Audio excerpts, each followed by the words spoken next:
Almaty is 400 kilometers behind us. We are approaching Samarkand. This is where the headquarters of the only apple-growing national park in the country is located. Zhongar-Alatau National Park is the second largest in Kazakhstan. Its area is 360,000 hectares. The park was created 7 years ago to preserve wild apple forests. It was a great surprise to find out that Munir Vishnyakov, an experienced silviculturist, has been working not only on planting traditional coniferous and deciduous trees in the large nursery of 29 hectares, but managed to successfully reintroduce a famous apple cultivar under the auspices of the Apport Revival Program. The distance between Apport seedlings is 6 meters, just as in old times. These are not the modern semi-dwarfs of industrial gardening. It's hard to believe now, but in a short while, the crowns of these trees will grow together, and their fruits will grow larger every year. This is a blood-red Apport apple tree. It's 4 years old. In its first year of fruiting, planted in spring 2014. This apple tree was grown in the nursery. We did the grafting ourselves. Where do you get such wonderful plant stock? I have 6 trees at home. I take branches from there and graft them myself. I'm doing the work in small steps. The nursery staff consists of 15 people.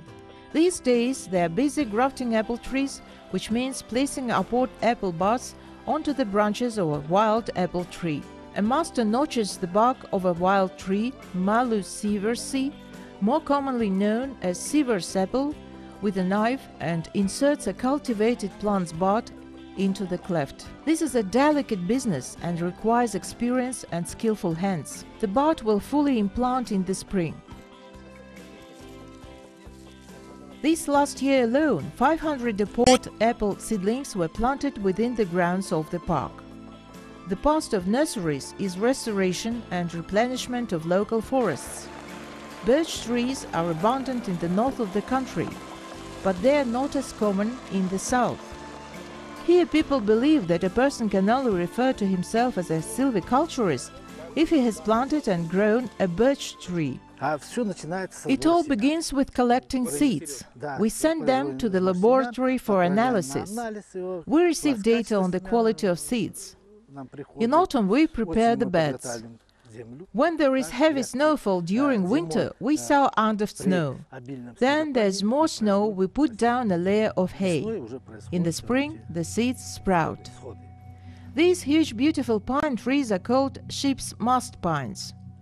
In the past, shipbuilders cut exclusively these kinds of flawlessly smooth trees that propped up the sky to make the masts of sailing ships. In the meanwhile, we continue our trip up the mountainside. We are surrounded by real apple forest, not planted by man, but sprouted from the seeds. The indigenous wild apple tree, Malus sieversi, grows comfortably at an altitude of 900 to 1500 meters above sea level. There are fruits of different taste, colors and sizes. Usually trees live up to 50-60 years, but there is one giant here we're interested in seeing. We're climbing high into the mountains, passing through rushing rivers with clear glacial water. Getting here wasn't an easy task.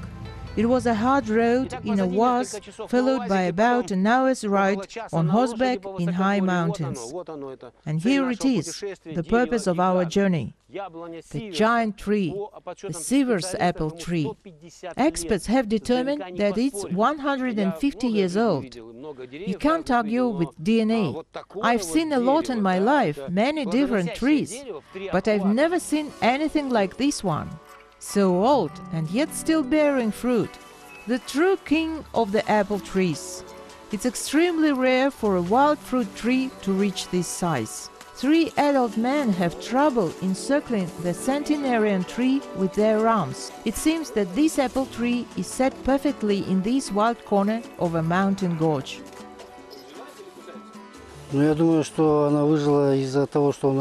I believe it survived due to the purity of our environment. If you think about it, we have people who have lived for 100 years as well. I think it depends on the environmental situation. В большинстве своем зависит от экологии. The gene pool of Siver's apple tree can be compared to a treasure in a bank vault. It's a valuable genetic resource of international significance. No wonder that in some areas of the park, any sort of economic activity is strictly prohibited. We noticed several abundant apiaries while riding along roads returning to the wild. There are strict rules against trespassing. Yesaly Barlukbayev, the director of the park, has worked in several national parks in Kazakhstan and knows the ins and outs of work in areas under special protection. Our general aim is to maintain and cultivate the renowned Siver's apple tree.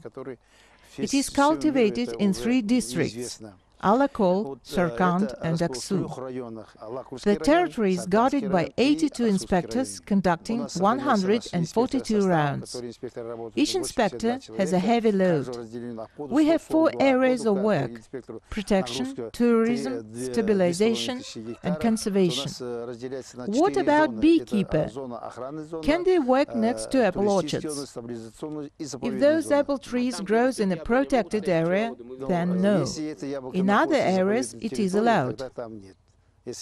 Can cars pass through here? Absolutely not. Not in protected areas. In tourist zones and other places, yes. There are many things in the mountain valleys of the national park that can be considered unique. A path leading from Topolevka village to Asinovskaya cordon offers the only scientific and educational apple tour in the country. We feel like trailblazers, since it seldom happens that journalists visit these places. Most people come here for recreation. Foreigners come to study the Siver's apple tree. They want to find out more about it, since this tree is common in Zhongara Latau and some areas of Tranzili Latau. It's especially interesting here for school children and young people. Extreme off-roading on mountain gorges, sightseeing of local attractions like Auliya Tas. This is a huge stone hidden from prying eyes in hilly terrain, 8 kilometers from Yekiasha village near Sarkand. According to an ancient legend, depressions in the stone are prints of the forehead, palms, knees and feet of the Holy Prophet. Uphill, behind that stone, there are cordons situated in picturesque ravines of high mountains. Our guide, Talgat Huseinov, the director of Sarkand branch, started his career in Topolevka as a simple logger and didn't even notice that he had spent half of his life in the mountains.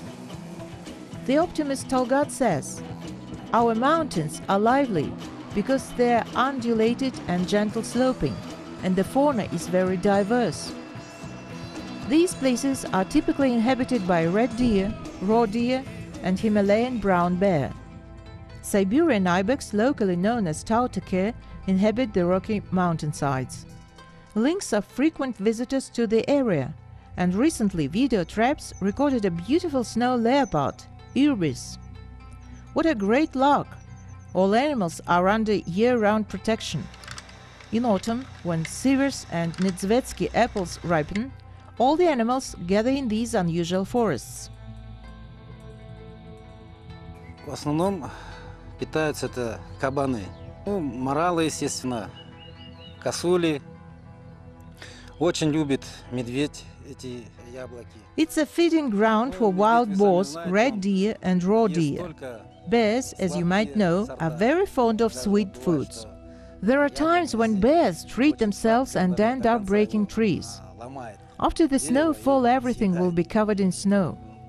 When the spring comes and it melts, you can just leave the foliage and see many apples still on the ground, and animals eat them. Даже вот свежие яблоки, вот весной, допустим, в марте-апреле, если листву поднять, яблоки остаются как бы нетронутые, свежие.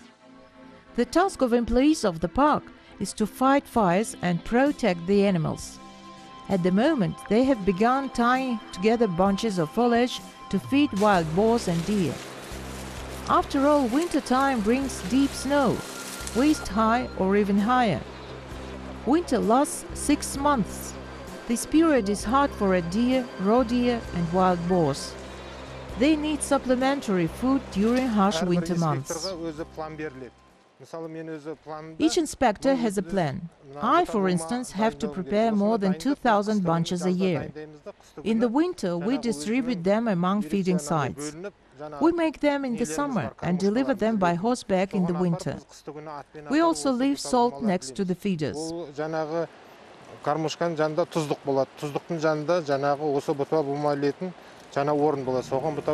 Uaz truck bravely carries us uphill and through the water barriers. Our next stop is the former county town, now Lepsinsk village. This is where the second nursery of Zhongar-Alatau National Park is located. Its director, Taufik Bakhtiyarov, comes from a long line of foresters. For more than 3 years, he has planted trees on these lands, and he willingly shares his little tricks for successfully creating and sustaining forests. Apparently, you need to create shade on the southern side of the seedling, which must be planted in the spring, and to make sure the young pines, oaks, maples and willows are not burnt by the sun. Over and over again, seasonal workers in the nursery move carefully along the rows of tiny seedlings, building mounds to shade them. The little plants are vulnerable, just like children. They can get sick. In the wild, only 1 in 1,000 survives, while in the nursery, the results are hundreds of times better. We are growing coniferous and deciduous trees. The conifers are Siberian spruce, Norway spruce and Crimean pine. Deciduous trees include birch, cherry, plum, Sivers apple trees, horse chestnut, acacia, oak and linden, 13 species in total. Липа крупнолистная есть, акация есть, ясень, дуб. Вот такие виды у нас более 13 видов произрастает на территории питомника. The rivers flowing in the park originate in glaciers or numerous mountain springs. Idusai is the tributary of the Aksu. The Sarkand, Baskan and of course the beautiful Lepsi flow into the lake Balhash. The river Tentek and its tributaries flow into the lake Sasikol, while the Testau feeds Lake Alakol. This is how it was thousands of years ago. That's why people lived there beginning in ancient times. The proof of this is an archaeological monument, the Uygen Tas burial ground. It has been dated to the 1st century of our era. The unique burial complex consists of 150 burial mounds. It demonstrates the social structure and culture of the ancient nomads of Jetisu. According to the legend, in the 18th century, Kazakh soldiers fought against the Dzungars. In order to keep records of how many warriors perished in the battles, the leaders had each soldier place a stone on a pile. When they returned, each surviving warrior took a stone, making the mound smaller. That is the legend.